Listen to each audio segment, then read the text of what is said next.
الحمدللہ رب العالمین والصلاة والسلام علی سید المرسلین اما بعد فاعوذ باللہ من الشیطان الرجیم بسم اللہ الرحمن الرحیم پڑھیے الصلاة والسلام علیک یا رسول اللہ وعلی آلک واصحابک یا حبیب اللہ الصلاة والسلام علیک یا نبی اللہ وعلی آلک واصحابک یا نور اللہ۔ درود پاک پڑھنے کے بے شمار فضائل و برکات ہیں۔ اللہ پاک کے آخری نبی رسول ہاشمی صلی اللہ تعالی علیہ وآلہ وسلم نے نماز کے بعد حمد و ثنا اور درود شریف پڑھنے والے سے فرمایا، دعا مانگ قبول کی جائے گی، سوال کر دیا جائے گا۔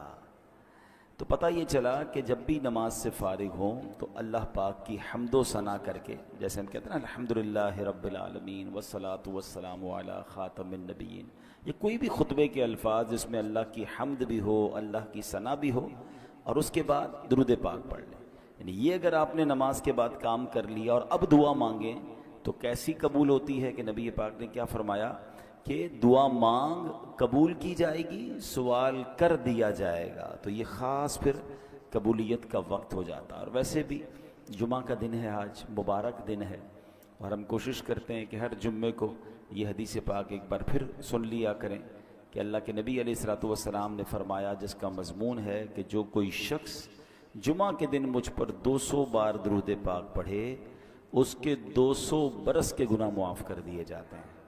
تو خاص درود پاک پڑھنے کا دن ہے، تو کثرت کے ساتھ درود پاک پڑھتے رہا کریں۔ آئیے مل کر محبت کے ساتھ بآواز بلند درود پاک پڑھ لیں۔ صلو علی الحبیب صلی اللہ تعالی علی محمد صلی اللہ علیہ وسلم۔ دعائیں ہوتی ہیں مقبول اس وسیلے سے، خدا کی خاص عنایت درود پاک سے ہے۔ ازل کے دن سے میرے مصطفیٰ کے چرچے ہیں، تمام دہر پہ رحمت درود پاک سے ہے۔ اللہ درود پاک سے سچی محبت عطا فرمائے۔ جمعہ کا جو بیان ہوتا ہے اس میں الحمدللہ ہم قرآن کی باتیں، قرآن کریم فرقان حمید کی کچھ آیتیں، پھر اس کے بعد اس کا ترجمہ اور اس سے ملنے والے میسج کو سمجھنے کی کوشش کرتے ہیں۔ آج قرآن پاک کی جو آیت ہے، میں اگر یہ کہوں تو غلط نہ ہوگا کہ قرآن کی اگر مشہور ترین آیتوں میں سے ایک آیت ہے، ویری امپورٹنٹ اور بہت کمال کی آیت ہے۔ پارہ نمبر 2 ہے، سورہ بقرہ ہے، اور آیت نمبر ہے 154۔ اللہ کریم قرآن مجید میں ارشاد فرماتا ہے، وَلَا تَقُولُوا لِمَن يُقْتَلُ فِي سَبِيلِ اللَّهِ أَمْوَاتٌ بَلْ أَحْيَاءٌ وَلَٰكِن لَّا تَشْعُرُونَ۔ بڑی کمال کی آیت۔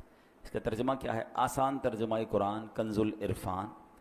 اور جو اللہ کی راہ میں مارے جائیں انہیں مردہ نہ کہو، بلکہ وہ زندہ ہیں لیکن تمہیں اس کا شعور نہیں۔ انشاءاللہ اس آیت کے بارے میں جانیں گے، کچھ ذکر کرتے ہیں کربلا والوں کا، اور پھر اسی آیت کے تحت اس میں کچھ بات بھی کریں گے۔ روایت میں ہے کہ جنگ صفین کا موقع تھا، مولا کائنات مولا علی شیر خدا کرم اللہ تعالی وجہ الکریم میدان کربلا سے گزرے۔ یاد رہے یہ کربلا سے بہت پہلے کا واقعہ ہے۔ امام حسین کی جب شہادت ہوئی تو مولا علی تو پہلے ہی شہید ہو چکے تھے، تو یہ بہت پہلے کا واقعہ۔ اسی مقام سے ایگزیکٹلی اس میدان سے جب حضرت علی گزرے تو آپ نے وہاں نماز فجر ادا کی اور اس کی مٹی کو اٹھا کر سونگھا، اور پھر درد بھرے لہجے میں کہا، یہ وہ جگہ ہے جہاں ایک جماعت شہید کی جائے گی، وہ سب کے سب بغیر حساب کے جنت میں داخل ہوں گے۔ سبحان اللہ، کیا شان ہے شہدائے کربلا کی۔ اس روایت سے مولا علی شیر خدا کرم اللہ تعالی وجہ الکریم کو اللہ کی عطا سے جو علم غیب عطا کیا گیا تھا وہ بھی معلوم ہو رہا ہے، اور یہ واقعہ تو ابھی سالوں بعد ہونا ہے، لیکن مولا علی نے پہلے بتا دیا۔ چاہیں تو اشاروں سے اپنے کایا ہی پلٹ دیں دنیا کی، یہ شان ہے خدمت گاروں کی، تو سرکار کا عالم کیا ہوگا۔ اچھا، یہاں یہ بھی پتہ چلا کہ اس میدان پہ کربلا والے امام حسین اور ان کے خاندان والے آئیں گے، شہید ہوں گے، اور سب کے سب بلا حساب جنت میں جائیں گے۔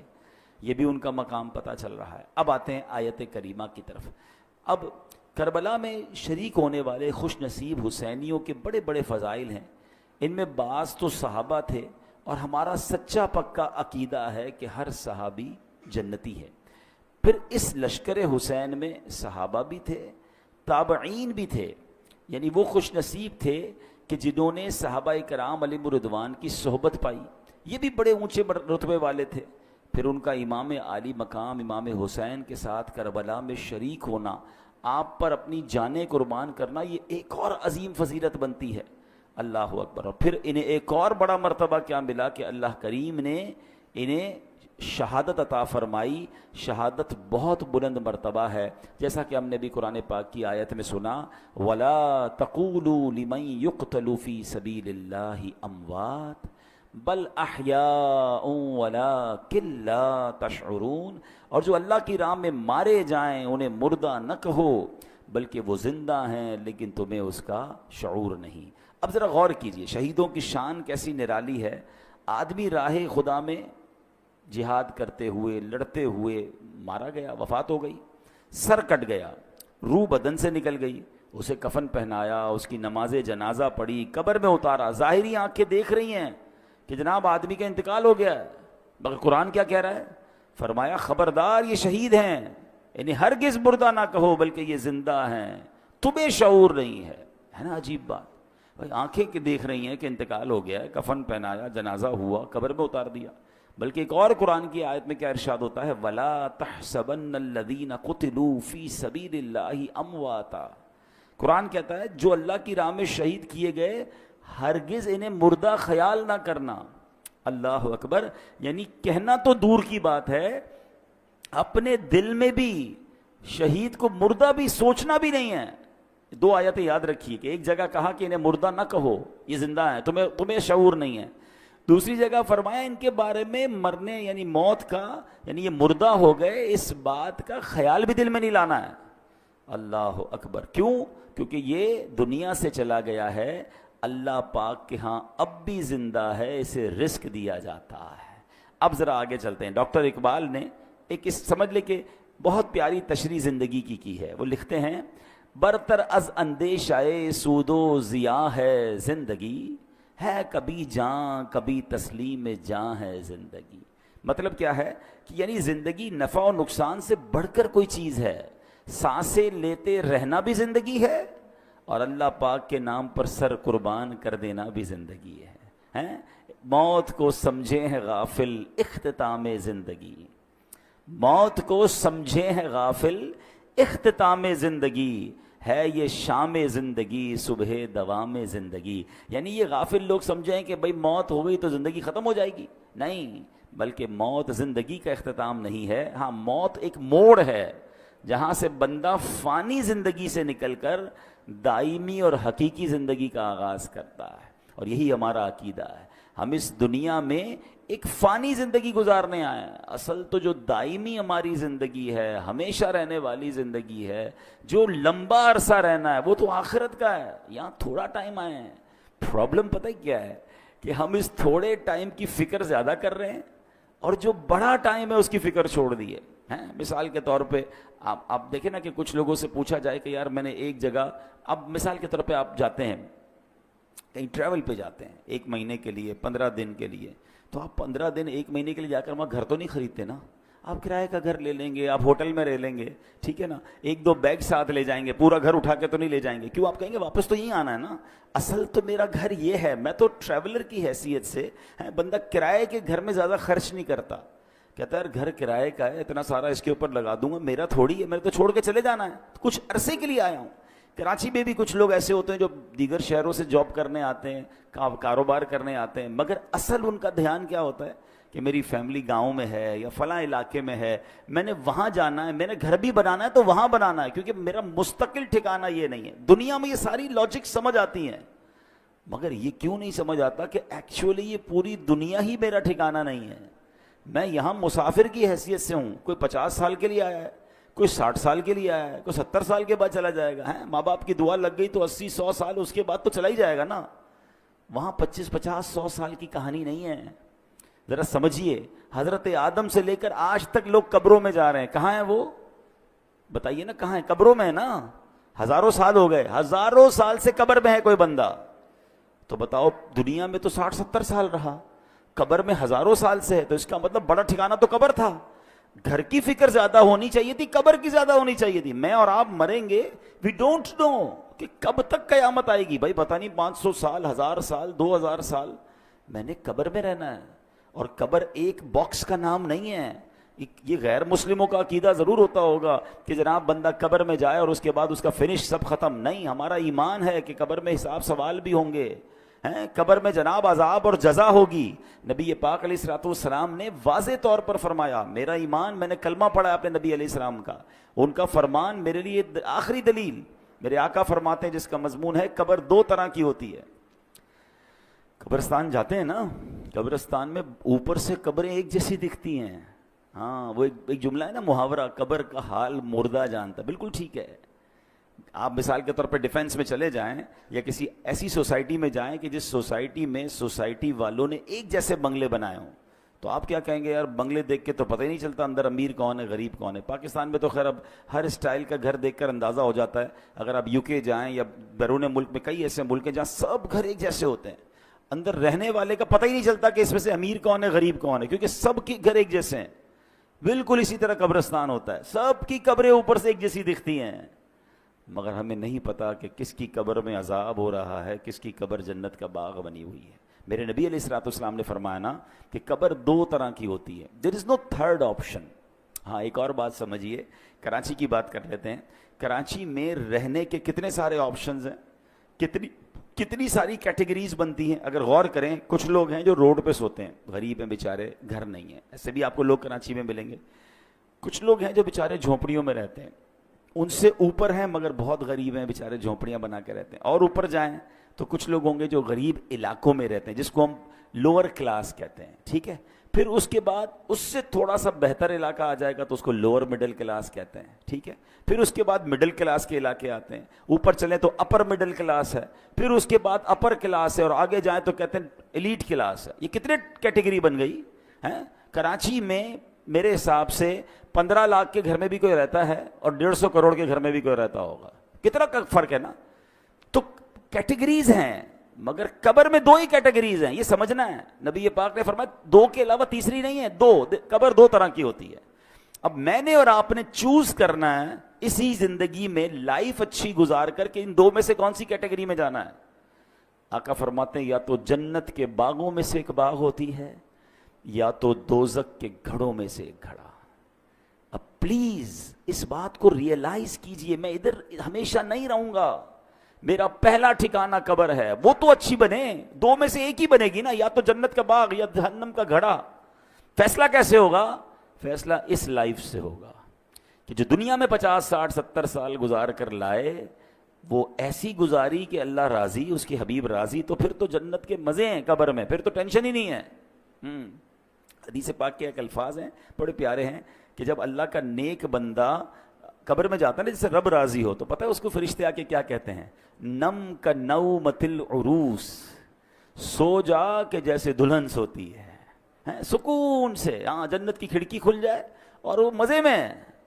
لیکن اللہ جس سے ناراض ہوا، نبی پاک علیہ الصلوۃ والسلام کی احادیث میں مضمون ملتا ہے. میرے آقا نے نا دونوں ہاتھ ملا کر بتایا کہ بے نمازی کو قبر ایسے دبائے گی کہ اس کی پسلیاں ٹوٹ پھوٹ کر ایک دوسرے میں پیوست ہو جائیں گی. آج کل عید کے دنوں میں یا کبھی دوست کوئی ملے ذرا جاندار قسم کا، زور سے دبا دے تو چیخ نکل جاتی ہے.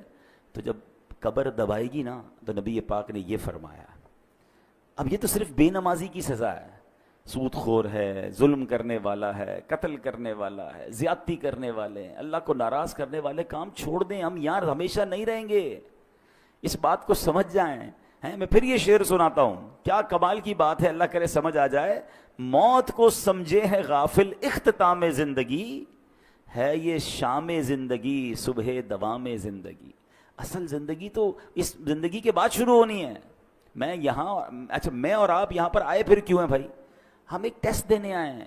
Please try to understand. آپ سب نے ٹیسٹ دیے ہوں گے. آپ میں سے کوئی اسکول کا ٹیسٹ دیا ہوگا، کسی نے مدرسے کا دیا ہوگا، کسی نے کالج کا دیا ہوگا. ٹیسٹ روم میں ہمارا فوکس کیا ہوتا ہے؟ پیپر ٹھیک ہو جائے. ہیں کوئی اور کام نہیں کرتے, ادھر جا کے کوئی سوتا نہیں ہے تکیہ لے کے کہ بھائی چلو 3 گھنٹے کا پیپر ہے 2 گھنٹے سو جاؤں اور اس کے بعد آدھا گھنٹہ کھیل کود کر لوں, آخری آدھا گھنٹہ دیکھ لوں گا, اتنی دیر میں تو گھنٹہ بچ جائے گا, چلو بھائی پیپر واپس کرو.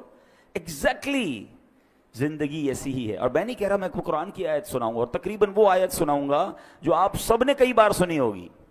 وہ کون سی آیت ہے؟ اللہ قرآن میں فرماتا ہے الذی خلق الموت والحیات لیبلوکم ایکم احسن عملا. کچھ سنی لگ رہی ہے نا, یہ سورہ ملک میں آیت ہے. اللہ کیا فرماتا ہے؟ ہم نے موت اور زندگی کو اس لیے پیدا کیا کہ دیکھیں تم میں سے کون اچھے عمل کر کے آتا ہے. یعنی اٹ مینس مجھے اور آپ کو بھیجا گیا ہے, اور اب واپس جب جائیں گے نا تو پھر چیک کیا جائے گا کہ کون اچھے عمل کر کے لایا. دیٹ از دا ریزن, اس لیے آیا ہوں میں یہاں پر. نہیں مگر یہاں تو قبر کی فکر ہی ختم, موت کی تو بات ہی کوئی نہیں کرتا نا. مرنے کی بات نہ کرو بھائی, کوئی اور بات کرو. پلاننگ بتاؤ اگلے 5 سال بعد کیا کرنا ہے, 10 سال بعد کیا کرنا ہے, اگلا فیوچر کیا ہوگا, دنیا میں کیا دیکھنا ہے. اچھا میرے اللہ نے دنیا بھی بڑی اچھی بنائی ہے. ہمیں دنیا میں انجوائے کرنے سے منع نہیں کیا, ہمیں کھانے پینے گھومنے پھرنے فیملی کو ٹائم دینے سے منع نہیں کیا, مگر اس میں کنڈیشن ایک ہی رکھی گئی ہے, یہ سب کام کرنے ہیں حرام کام سے بچ کر. بچوں کو کھلائیں اس کا ثواب ہے, فیملی پہ خرچ کریں اس کا ثواب ہے, بچوں کو خوش کریں اس کا ثواب ہے, اپنے دوستوں کو کھانا کھلائیں اس کا بھی ثواب رکھا گیا. مگر نیت کیا ہے؟ تفاخر کی, غرور کی, پراؤڈ کی, لوگوں پر روب جمانے کی نہیں. نیت اللہ کی رضا. پھر اس کے بعد حرام کام اس میں ایڈ کر دیتے ہیں. ہم بچوں کو کھلاتے کھلاتے بچوں کو حرام جگہ پہ لے جاتے ہیں, بچوں کو خوش کرتے کرتے ان کو سنیما لے جاتے ہیں. خوش کریں نا, کس نے بنا کیا ہے, لیکن حرام چیزوں سے بچیں. تو ایسی بہت ساری ڈیٹیل ہے, لیکن میں نے بس چلے, میرا موضوع چونکہ آج شہید ہے, لیکن بات چلی تو میں اس طرف لے گیا کہ مجھے اور آپ کو بھی جس طرح دنیا میں اپنے گھر کی فکر ہے, جس طرح دنیا میں رہنے کے کل کیا ہوگا, سال بعد کیا ہوگا, 5 سال بعد کیا ہوگا, سوچتے رہتے ہیں.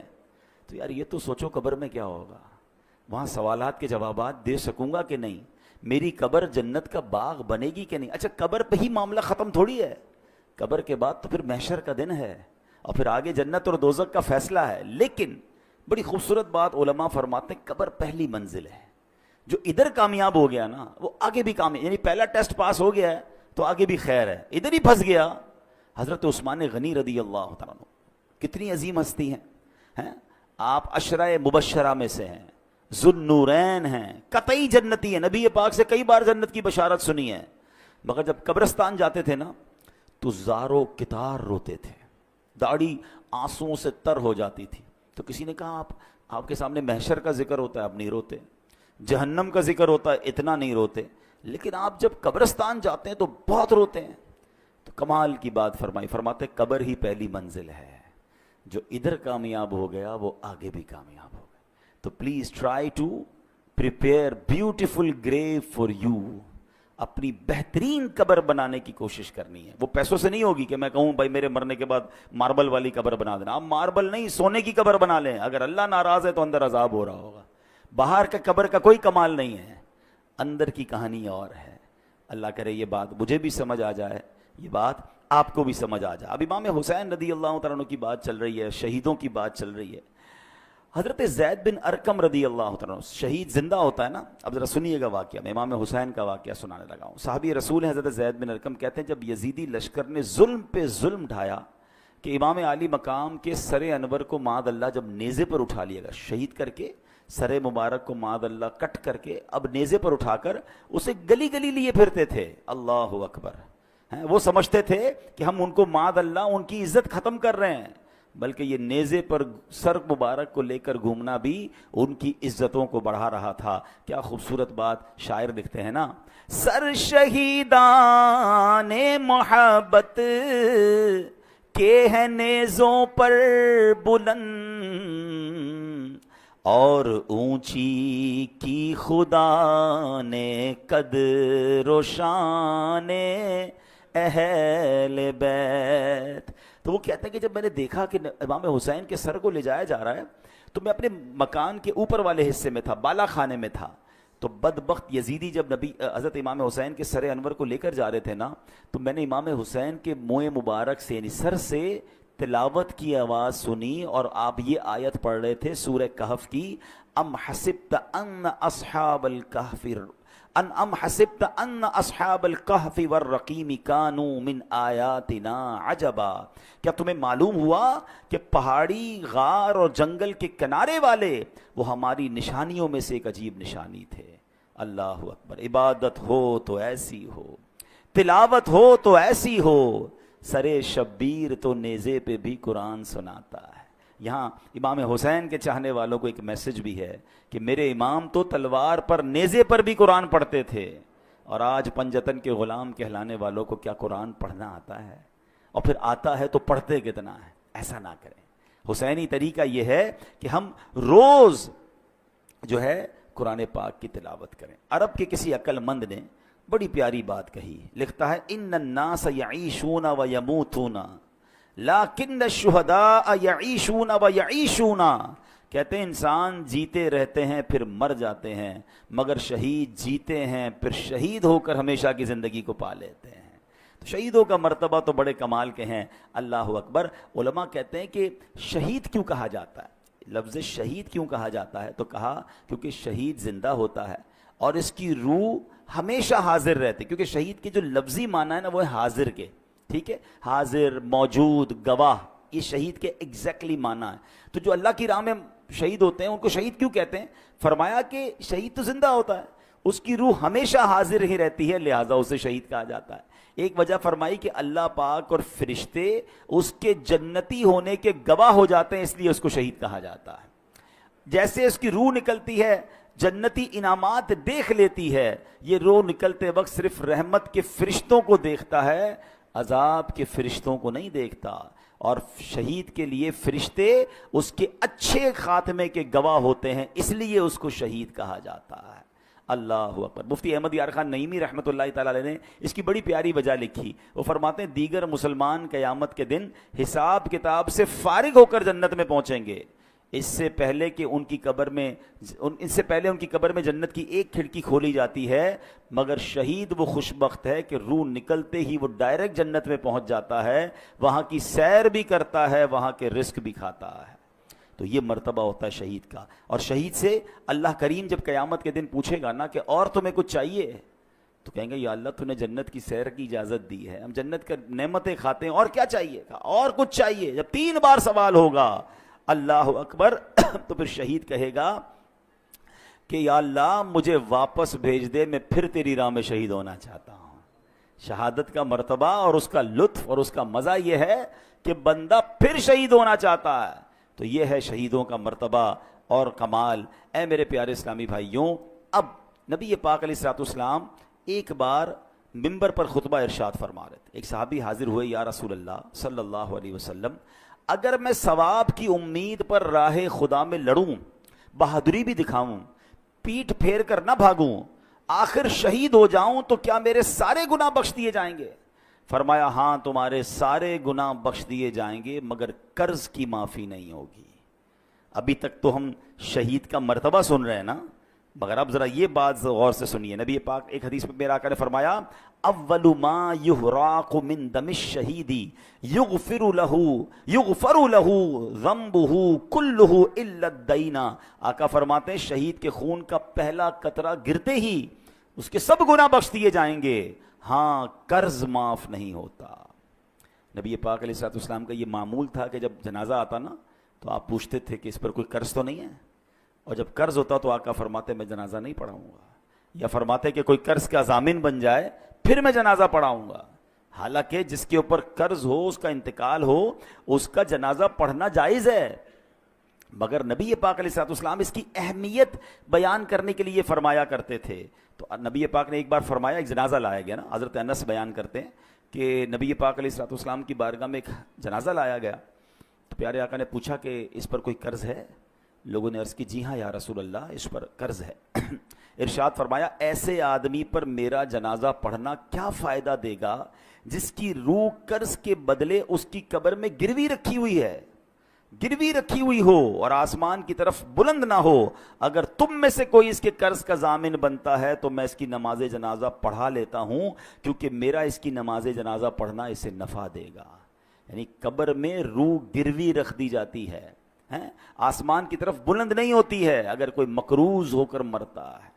اے میرے پیارے اسلامی بھائیوں، آج کتنا یہ چیز وبا عام ہو گئی ہے، لوگ لاکھوں روپے دبا لیتے ہیں۔ کاروباری لوگ مجھے سن رہے ہیں، بعد میں یہ بیان سنا جائے گا، کبھی بھی قرض نہ لیں، قرض کی کوشش کریں کہ آپ پر قرض ہی نہ آئے، لیکن اگر قرض لیں تو پھر اسے وقت پر ادا کریں۔ ہاں آج کل تو معاملہ ہی الگ ہے نا، قرض لیتے وقت بندہ اور ہوتا ہے اور لینے کے بعد انداز ہی بدل جاتا ہے۔ بندہ کہتا ہے یہ وہی آدمی تھا جس کو پیسے دیے، بڑی منتیں کر کے بڑی ریکویسٹ کر کے پیسے لیے تھے، اب پیسے لینے کے بعد نہ فون اٹھا رہا ہے نہ جواب دے رہا ہے، بیچارہ جس کے پیسے وہ دھکے کھا رہا ہے۔ یہ نہ کیا کریں۔ روایتوں میں آتا ہے اگر کسی نے کسی کی رقم دینی ہے اور پیسے ہوتے ہوئے نہیں دے رہا ہے، ایک تو نا کہ ختم ہو گیا، اس کی الگ ایک پوری تفصیل ہے، لیکن اگر اس کے پاس ایسا کچھ ہے کہ اپنا سامان بیچ کر اپنی تمام چیزیں بیچ کر قرض ادا کر سکتا ہے تو اس کو کرنا پڑے گا، ورنہ ہر لمحے گناہ گار ہو رہا ہے، اس کے گناہوں کا میٹر شروع ہو رہا ہے۔ تو کبھی بھی ایسا نہ کریں، قرض لیں تو اچھی نیتوں سے لیں، وقت سے پہلے لوٹائیں، پھنس گئے ہیں تو جواب تو دیں، رپلائی تو دیں، اس کے پاس جا کر معذرت کریں اس سے کہ بھائی میں پریشان ہوں، مجھے تھوڑا اور وقت دے دو۔ لیکن اب تو معاملہ ہی الگ ہے، بندہ ہی غائب ہو جاتا ہے۔ آج غائب ہو جاؤ گے پھر کیا ہوگا قبر میں؟ پتہ ہے قیامت کے دن ان پیسوں کے بدلے نیکیاں دینی پڑیں گی۔ وہاں پیسے نہیں ہوں گے کہ بھائی یا اللہ میں نے اس کے 2 لاکھ لیے تھے، محشر کے دن میں 2 لاکھ دے رہا ہوں، نہیں، وہاں چیک بک نہیں ہوگی۔ وہاں کیا ہوگا؟ روایتوں میں آتا ہے کہ جو اعلیٰ حضرت امام اہل سنت لکھتے ہیں کہ جو کسی کے 3 پیسے جان بوجھ کر دبا لے، 3 پیسوں کی ویلیو کیا ہے؟ آج کل تو لوگ پتہ نہیں کتنا زمینوں پہ قبضہ کر رہے ہیں، پیسے دبا رہے ہیں۔ فرمایا اسے قیامت کے دن 700 مقبول با جماعت نمازیں دینی پڑ جائیں گی۔ ایک طرف 3 پیسے ہوں گے، اس کے بدلے دینا کیا پڑے گا؟ 700، وہ بھی مقبول با جماعت نمازیں۔ جس نے کروڑوں کھائے ہیں، جس نے زمینوں پہ قبضہ کیا ہے، جو لوگوں کا پیسہ نہیں لوٹا رہا ہے، وہ کیا جواب دے گا قیامت؟ نبی پاک نے جنازہ پڑھانے سے منع فرما دیا۔ اے میرے پیارے اسلام بھائی، نبی پاک نے ارشاد فرمایا جن گناہوں سے اللہ پاک نے منع کیا ہے ان میں سے رب کریم کے نزدیک سب سے بڑا جرم یہ ہے کہ انسان قرض لے کر مرے جس کی ادائیگی کے لیے مال نہ چھوڑے۔ تو یہ نہ کیا کریں۔ ہاں اب ایک اور پرابلم، پیسے لیے کاروبار میں تو چلتا رہتا ہے، بھائی کسی کا کریڈٹ ہے، کسی کا ڈیٹ ہے، میں نے کسی کو پیسے دینے ہیں، کسی سے لینے ہیں، لیکن اس کو اچھی طریقے سے لکھت پڑھت کریں، وقت پر پیسے دیا کریں، اور اگر آپ کو لگتا ہے کہ ابھی جس کو دینے وہ نہیں مل رہا یا آگے پیچھے ہو گیا تو اس کو وصیت کر کے جائیں، اپنے بچوں کو بتا کر جائیں۔ کسی کا انتقال ہوتا ہے، اگلے لوگ پریشان ہو جاتے ہیں کہ یار اس نے کسی کو گھر میں بتایا نہیں میرے پیسے ہیں۔ یعنی کتنی عجیب بات ہے کہ میں نے کسی کو رقم دینی ہے یا اس کی کوئی امانت میرے پاس ہے، میرے سوا کسی کو پتہ ہی نہیں ہے۔ یہ بہت بڑی بے وقوفی اور جہالت ہے جو عذاب قبر میں گرفتار کر سکتی ہے۔ بھائی اگر آپ کو کسی نے امانت دی ہے، کوئی رقم دی ہے، تو آپ لکھیں اس کو، اپنے بچوں کو بتائیں، اس کو بھی بتا دیں کہ بھائی مجھے کچھ ہو گیا تو یہ میرا بیٹا ہے، یہ میری فیملی ہے، تمہیں یہاں سے مل جائیں گے، تاکہ اس کو بھی تسلی ہو۔ آج کل تو اچھا یہ بھی ہمارے لوگ بھی بڑے بھولے بھالے ہیں، کروڑوں روپے کا کاروبار کریں گے، گھر میں کسی کو نہیں جانتے، صرف اسی کو جانتے ہیں، نہ اس کے بیٹے کا پتہ نہ گھر کا پتہ، بعض اوقات تو گھر کدھر ہے یہ بھی نہیں پتا۔ تو اگر جینے کی تمنا ہے تو کچھ پہچان پیدا کر ہیں، تبھی تو شریعت کہتی ہے نا کہ لکھت پڑھت کر لیں، کوئی کانٹریکٹ کر لیں، 2 گواہ ہونے چاہیے، کل کچھ ہو گیا تو آپ کے پاس کوئی چیز تو ہو۔ یہاں ہماری بھی غلطی ہوتی ہے، لیکن بالخصوص ان لوگوں کو سوچنا چاہیے کہ جن پر لوگوں کا آتا ہے اور انہوں نے دینے کا انتظام پراپر نہیں کیا، کیونکہ ہم تو چلے جائیں گے۔ ابھی میں نے بہت تفصیل سے بتایا کہ قبر کتنی بڑی ہماری منزل ہے۔ قبر میں اگر ہم عذاب سے بچنا چاہتے ہیں تو اپنے اوپر قرض چھوڑ کر نہ جائیں، اور اگر قرض چھوڑ کر جائیں تو اس کی وصیت ہو، اس کا انتظام ہو، اس کی سب سے پہلے دیکھیں نا، میت کے انتقال کے بعد شریعت کا حکم کیا ہے کہ اس کا مال ورثاء میں بعد میں تقسیم ہوگا، پہلے اس کا قرض ادا کیا جائے گا۔ لیکن میں نے اگر قرض بتایا ہی نہیں کسی کو گھر والوں کو، اور بعد میں گھر والوں کی تربیت بھی نہیں کی، بھائی ابو مر گئے، بھائی اب ابو سے بات کریں، ہم نے نہیں دینا، بیٹے بھی ایسے کہہ دیتے ہیں۔ ان بیٹوں کو بھی چاہیے، ان اولاد کو بھی چاہیے کہ اپنے باپ پر، مرحوم پر بوجھ نہ رکھیں قرض کا۔ کہ آپ نے حدیث پاک سن لی ہے کہ نبی پاک نے جنازہ پڑھانے سے انکار فرمایا، اس سے بڑی تنبیہ کیا ہو سکتی ہے؟ اللہ کرے کہ یہ بات ہمیں سمجھ آ جائے۔ ہم شہیدوں کے حوالے سے بات کر رہے تھے، اب یہاں پر ہم دیکھیں نا، آج کے دور میں تو جہاد کرنا، دشمن فوج سے لڑنا اسلامی ریاست میں پہلے فوج کا کام ہے۔ اللہ پاک ہمارے ان فوجی جوانوں کو سلامت رکھے جو ہماری سرحدوں کی حفاظت کرتے ہیں اور اللہ کی راہ میں شہید ہوتے ہیں، لیکن ہم کیسے شہید کا رتبہ پائیں؟ ہم تو سویلین ہیں۔ سبحان اللہ، ہمارا اسلام کتنا کمپلیٹ ہے۔ اب سنیے، نبی پاک علیہ السلام نے کیا خوبصورت فرمایا، من سأل اللہ الشہادۃ مخلصا اعطاہ اللہ اجر شہید وان مات علی فراشہ۔ میرے آقا فرماتے ہیں مسند امام احمد کی حدیث کہ جو سچے دل سے شہادت کی دعا کرے وہ اگرچہ بستر پر ہی مر جائے اللہ پاک اسے شہیدوں والا ثواب عطا فرمائے گا۔ ہم دعا تو کر سکتے ہیں نا کہ اللہ مجھے شہادت والی موت عطا فرما۔ اچھا، حضرت عمر فاروق رضی اللہ تعالیٰ کمال دیکھیں، آپ کی دعا کیا تھی؟ اللہم ارزقنا شہادتا فی سبیلک واجعل موتی فی بلد رسولک۔ اے اللہ مجھے شہادت والی تیری راہ میں موت بھی دے اور تیرے حبیب علیہ السلام کے شہر مدینے میں موت دے۔ اچھا، اس زمانے میں صحابہ کرام حیران ہوتے تھے کہ حضرت عمر کیسی دعا کر رہے ہیں، مدینہ کیپٹل ہے، اس پر تو حملہ نہیں ہونا، ادھر تو فوج بھی ہے، چیزیں ہیں، یہاں کیسے شہادت ملے گی ان کو؟ یہ دعا کرتے رہتے تھے۔ اللہ نے کیسی دعا قبول کی کہ عین مدینہ پاک میں مسجد نبوی کے اندر مصلی رسول پر امام حضرت عمر فاروق نماز فجر پڑھا رہے ہیں۔ آپ جگہ تو دیکھیں، مسجد نبوی، نبی پاک کا مصلی اور فجر کی نماز کی امامت کر رہے ہیں، اور اس نماز کے اوپر آپ پر، نماز کے دوران آپ پر حملہ ہوتا ہے اور اللہ کریم آپ کو شہادت کا مرتبہ عطا فرماتا ہے۔ تمنا تھی نا، ہم تو یہ تمنا بھی نہیں کر رہے ہوتے۔ تو شہید، اگر شہادت کا رتبہ، ہم دعا کریں اللہ سے، اللہ پاک کریم ہے، ہمیں موقع مل سکتا ہے۔ اسی طرح بہت خوبصورت ایک حدیث ہے، حضرت عبداللہ ابن عمر سے روایت ہے کہ رسول ذیشان مکی مدنی سلطان صلی اللہ علیہ وسلم نے فرمایا، جو چاشت کی نماز پڑھے، ہر مہینے 3 روزے رکھا کرے، سفر ہو یا حضر، یعنی سفر میں ہو یا گھر پہ ہو، کسی حال میں بھی نماز وتر نہ چھوڑے، اس کے لیے شہید والا ثواب لکھ دیا جاتا ہے۔ تو یہ 3 کام غور کر سن لیں کہ چاشت کی نماز، اچھا اشراق اور چاشت بہت پیاری نمازیں ہیں، بڑے اس کے فضائل ہیں، اور یہ ہم کب پڑھ سکتے ہیں؟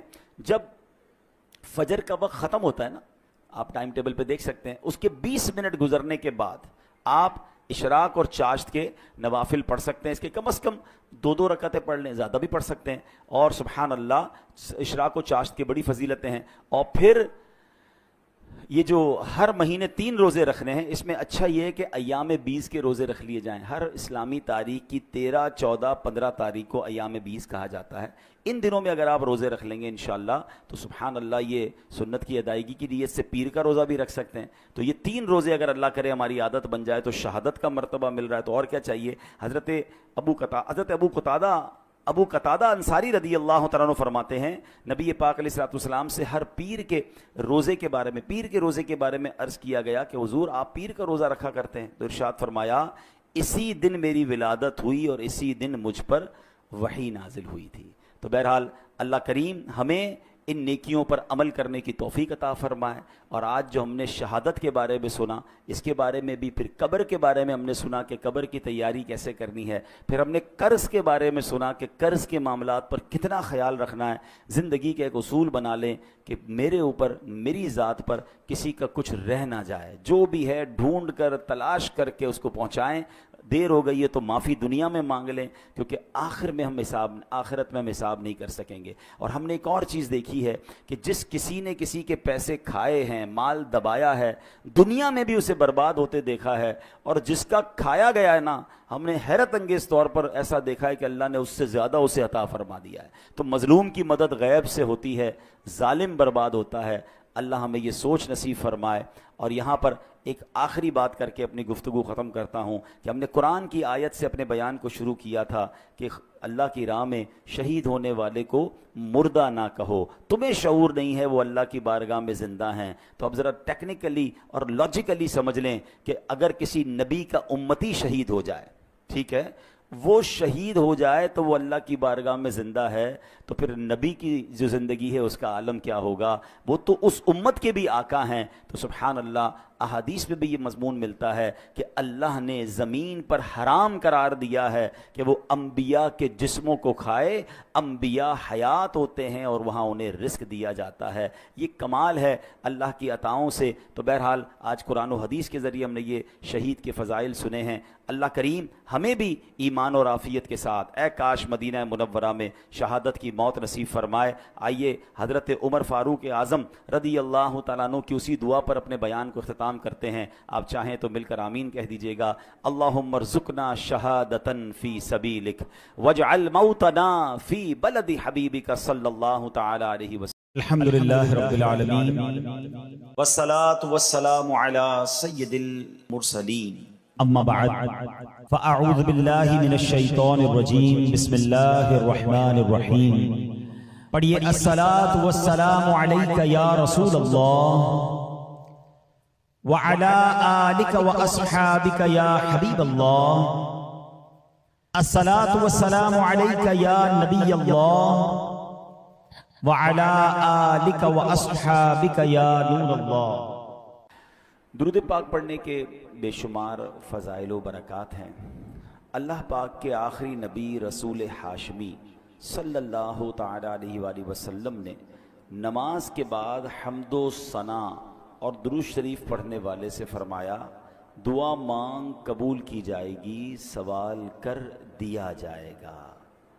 تو پتہ یہ چلا کہ جب بھی نماز سے فارغ ہوں تو اللہ پاک کی حمد و ثنا کر کے، جیسے ہم کہتے ہیں نا الحمدللہ رب العالمین والصلاة والسلام علی خاتم النبیین، یہ کوئی بھی خطبے کے الفاظ جس میں اللہ کی حمد بھی ہو، اللہ کی ثنا بھی ہو، اور اس کے بعد درود پاک پڑھ لیں۔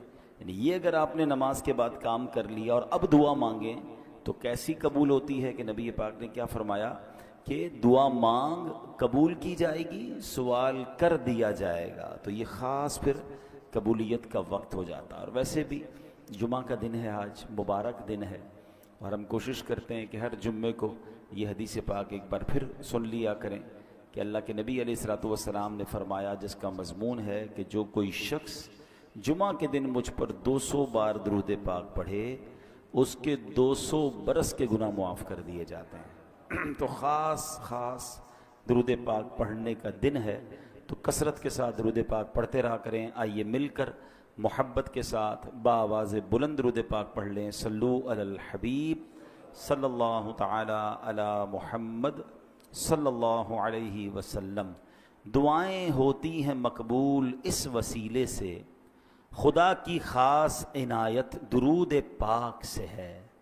ازل کے دن سے میرے مصطفیٰ کے چرچے ہیں، تمام دہر پہ رحمت درود پاک سے ہے۔ اللہ درود پاک سے سچی محبت عطا فرمائے۔ جمعہ کا جو بیان ہوتا ہے اس میں الحمدللہ ہم قرآن کی باتیں، قرآن کریم فرقان حمید کی کچھ آیتیں، پھر اس کے بعد اس کا ترجمہ اور اس سے ملنے والے میسج کو سمجھنے کی کوشش کرتے ہیں۔ آج قرآن پاک کی جو آیت ہے، میں اگر یہ کہوں تو غلط نہ ہوگا کہ قرآن کی اگر مشہور ترین آیتوں میں سے ایک آیت ہے، ویری امپورٹنٹ اور بہت کمال کی آیت ہے۔ پارہ نمبر 2 ہے، سورہ بقرہ ہے، اور آیت نمبر ہے 154۔ اللہ کریم قرآن مجید میں ارشاد فرماتا ہے، وَلَا تَقُولُوا لِمَن يُقْتَلُ فِي سَبِيلِ اللَّهِ أَمْوَاتٌ بَلْ أَحْيَاءٌ وَلَٰكِن لَّا تَشْعُرُونَ۔ بڑی کمال کی آیت۔ اس کا ترجمہ کیا ہے؟ آسان ترجمہ قرآن کنز العرفان۔ اور جو اللہ کی راہ میں مارے جائیں انہیں مردہ نہ کہو، بلکہ وہ زندہ ہیں لیکن تمہیں اس کا شعور نہیں۔ انشاءاللہ اس آیت کے بارے میں جانیں گے، کچھ ذکر کرتے ہیں کربلا والوں کا، اور پھر اسی آیت کے تحت اس میں کچھ بات بھی کریں گے۔ روایت میں ہے کہ جنگ صفین کا موقع تھا، مولا کائنات مولا علی شیر خدا کرم اللہ تعالی وجہ الکریم میدان کربلا سے گزرے۔ یاد رہے یہ کربلا سے بہت پہلے کا واقعہ ہے۔ امام حسین کی جب شہادت ہوئی تو مولا علی تو پہلے ہی شہید ہو چکے تھے، تو یہ بہت پہلے کا واقعہ۔ اسی مقام سے ایگزیکٹلی اس میدان سے جب حضرت علی گزرے تو آپ نے وہاں نماز فجر ادا کی اور اس کی مٹی کو اٹھا کر سونگھا، اور پھر درد بھرے لہجے میں کہا، یہ وہ جگہ ہے جہاں ایک جماعت شہید کی جائے گی، وہ سب کے سب بغیر حساب کے جنت میں داخل ہوں گے۔ سبحان اللہ، کیا شان ہے شہدائے کربلا کی۔ اس روایت سے مولا علی شیر خدا کرم اللہ تعالی وجہ الکریم کو اللہ کی عطا سے جو علم غیب عطا کیا گیا تھا وہ بھی معلوم ہو رہا ہے، اور یہ واقعہ تو ابھی سالوں بعد ہونا ہے، لیکن مولا علی نے پہلے بتا دیا۔ چاہیں تو اشاروں سے اپنے کایا ہی پلٹ دیں دنیا کی، یہ شان ہے خدمت گاروں کی، تو سرکار کا عالم کیا ہوگا۔ اچھا، یہاں یہ بھی پتہ چلا کہ اس میدان پہ کربلا والے امام حسین اور ان کے خاندان والے آئیں گے، شہید ہوں گے، اور سب کے سب بلا حساب جنت میں جائیں گے۔ یہ بھی ان کا مقام پتہ چل رہا ہے۔ اب آتے ہیں آیت کریمہ کی طرف۔ اب کربلا میں شریک ہونے والے خوش نصیب حسینیوں کے بڑے بڑے فضائل ہیں. ان میں بعض تو صحابہ تھے، اور ہمارا سچا پکا عقیدہ ہے کہ ہر صحابی جنتی ہے.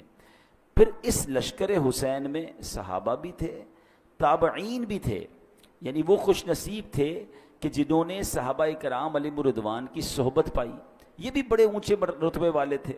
پھر ان کا امام عالی مقام امام حسین کے ساتھ کربلا میں شریک ہونا، آپ پر اپنی جانیں قربان کرنا، یہ ایک اور عظیم فضیلت بنتی ہے. اللہ اکبر. اور پھر انہیں ایک اور بڑا مرتبہ کیا ملا کہ اللہ کریم نے انہیں شہادت عطا فرمائی. شہادت بہت بلند مرتبہ ہے، جیسا کہ ہم نے بھی قرآن پاک کی آیت میں سنا، وَلَا تَقُولُوا لِمَن يُقْتَلُ فِي سَبِيلِ اللَّهِ أَمْوَاتٌ بَلْ أَحْيَاءٌ وَلَٰكِن لَّا تَشْعُرُونَ. اور جو اللہ کی راہ میں مارے جائیں انہیں مردہ نہ کہو، بلکہ وہ زندہ ہیں لیکن تمہیں اس کا شعور نہیں. اب ذرا غور کیجئے، شہیدوں کی شان کیسی نرالی ہے. آدمی راہ خدا میں جہاد کرتے ہوئے لڑتے ہوئے مارا گیا، وفات ہو گئی، سر کٹ گیا، روح بدن سے نکل گئی، اسے کفن پہنایا، اس کی نماز جنازہ پڑھی، قبر میں اتارا. ظاہری آنکھیں دیکھ رہی ہیں کہ جناب آدمی کا انتقال ہو گیا ہے، مگر قرآن کیا کہہ رہا ہے؟ فرمایا خبردار یہ شہید ہیں، یعنی ہرگز مردہ نہ کہو بلکہ یہ زندہ ہیں، تمہیں شعور نہیں ہے. ہے نا عجیب بات؟ بھائی آنکھیں کہ دیکھ رہی ہیں کہ انتقال ہو گیا ہے، کفن پہنایا، جنازہ ہوا، قبر میں اتار دیا. بلکہ ایک اور قرآن کی آیت میں کیا ارشاد ہوتا ہے، وَلَا تَحْسَبَنَّ الَّذِينَ قُتِلُوا فِي سَبِيلِ اللَّهِ أَمْوَاتًا. قرآن کہتا ہے جو اللہ کی راہ میں شہید کیے گئے ہرگز انہیں مردہ خیال نہ کرنا. اللہ اکبر. یعنی کہنا تو دور کی بات ہے، اپنے دل میں بھی شہید کو مردہ بھی سوچنا بھی نہیں ہے. دو آیتیں یاد رکھیے کہ ایک جگہ کہا کہ انہیں مردہ نہ کہو، یہ زندہ ہیں، تمہیں شعور نہیں ہے. دوسری جگہ فرمایا ان کے بارے میں مرنے یعنی موت کا، یعنی یہ مردہ ہو گئے، اس بات کا خیال بھی دل میں نہیں لانا ہے. اللہ اکبر. کیوں؟ کیونکہ یہ دنیا سے چلا گیا ہے، اللہ پاک کے ہاں اب بھی زندہ ہے، اسے رزق دیا جاتا ہے. اب ذرا آگے چلتے ہیں. ڈاکٹر اقبال نے ایک سمجھ لے کہ بہت پیاری تشریح زندگی کی ہے. وہ لکھتے ہیں، برتر از اندیشہ سود و ضیاء ہے زندگی، ہے کبھی جاں کبھی تسلیم جاں ہے زندگی. مطلب کیا ہے کہ یعنی زندگی نفع و نقصان سے بڑھ کر کوئی چیز ہے. سانسیں لیتے رہنا بھی زندگی ہے، اور اللہ پاک کے نام پر سر قربان کر دینا بھی زندگی ہے. موت کو سمجھے ہیں غافل اختتام زندگی، موت کو سمجھے ہیں غافل اختتام زندگی، ہے یہ شام زندگی صبح دوام زندگی. یعنی یہ غافل لوگ سمجھیں کہ بھئی موت ہو گئی تو زندگی ختم ہو جائے گی. نہیں، بلکہ موت زندگی کا اختتام نہیں ہے. ہاں، موت ایک موڑ ہے جہاں سے بندہ فانی زندگی سے نکل کر دائمی اور حقیقی زندگی کا آغاز کرتا ہے. اور یہی ہمارا عقیدہ ہے. ہم اس دنیا میں ایک فانی زندگی گزارنے آئے ہیں. اصل تو جو دائمی ہماری زندگی ہے، ہمیشہ رہنے والی زندگی ہے، جو لمبا عرصہ رہنا ہے، وہ تو آخرت کا ہے. یہاں تھوڑا ٹائم آئے ہیں. پرابلم پتہ کیا ہے کہ ہم اس تھوڑے ٹائم کی فکر زیادہ کر رہے ہیں، اور جو بڑا ٹائم ہے اس کی فکر چھوڑ دی ہے. مثال کے طور پہ آپ دیکھیں نا کہ کچھ لوگوں سے پوچھا جائے کہ یار میں نے ایک جگہ، اب مثال کے طور پہ آپ جاتے ہیں کہیں ٹریول پہ جاتے ہیں 1 مہینے کے لیے، 15 دن کے لیے، تو آپ 15 دن 1 مہینے کے لیے جا کر وہاں گھر تو نہیں خریدتے نا. آپ کرائے کا گھر لے لیں گے، آپ ہوٹل میں رہ لیں گے، ٹھیک ہے نا. 1-2 بیگ ساتھ لے جائیں گے، پورا گھر اٹھا کے تو نہیں لے جائیں گے. کیوں؟ آپ کہیں گے واپس تو یہیں آنا ہے نا. اصل تو میرا گھر یہ ہے، میں تو ٹریولر کی حیثیت سے بندہ کرائے کے گھر میں زیادہ خرچ نہیں کرتا. کہتا ہے گھر کرائے کا ہے، اتنا سارا اس کے اوپر لگا دوں گا، میرا تھوڑی ہے، میرے تو چھوڑ کے چلے جانا ہے، کچھ عرصے کے لیے آیا ہوں. کراچی میں بھی کچھ لوگ ایسے ہوتے ہیں جو دیگر شہروں سے جاب کرنے آتے ہیں، کاروبار کرنے آتے ہیں، مگر اصل ان کا دھیان کیا ہوتا ہے کہ میری فیملی گاؤں میں ہے یا فلاں علاقے میں ہے، میں نے وہاں جانا ہے، میں نے گھر بھی بنانا ہے تو وہاں بنانا ہے، کیونکہ میرا مستقل ٹھکانہ یہ نہیں ہے. دنیا میں یہ ساری لاجک سمجھ آتی ہیں، مگر یہ کیوں نہیں سمجھ آتا کہ ایکچولی یہ پوری دنیا ہی میرا ٹھکانہ نہیں ہے. میں یہاں مسافر کی حیثیت سے ہوں. کوئی 50 سال کے لیے آیا ہے، کوئی 60 سال کے لیے آیا ہے، کوئی 70 سال کے بعد چلا جائے گا. ماں باپ کی دعا لگ گئی تو 80-100 سال اس کے بعد تو چلا ہی جائے گا نا. وہاں 25-50-100 سال کی کہانی نہیں ہے. ذرا سمجھیے، حضرت آدم سے لے کر آج تک لوگ قبروں میں جا رہے ہیں. کہاں ہیں وہ؟ بتائیے نا، کہاں ہیں؟ قبروں میں ہے نا. ہزاروں سال ہو گئے، ہزاروں سال سے قبر میں ہے کوئی بندہ، تو بتاؤ دنیا میں تو 60-70 سال رہا، قبر میں ہزاروں سال سے ہے، تو اس کا مطلب بڑا ٹھکانہ تو قبر تھا۔ گھر کی فکر زیادہ ہونی چاہیے تھی، قبر کی زیادہ ہونی چاہیے تھی۔ میں اور آپ مریں گے، وی ڈونٹ نو کہ کب تک قیامت آئے گی، بھائی پتہ نہیں 500 سال، 1000 سال، 2000 سال، میں نے قبر میں رہنا ہے۔ اور قبر ایک باکس کا نام نہیں ہے، یہ غیر مسلم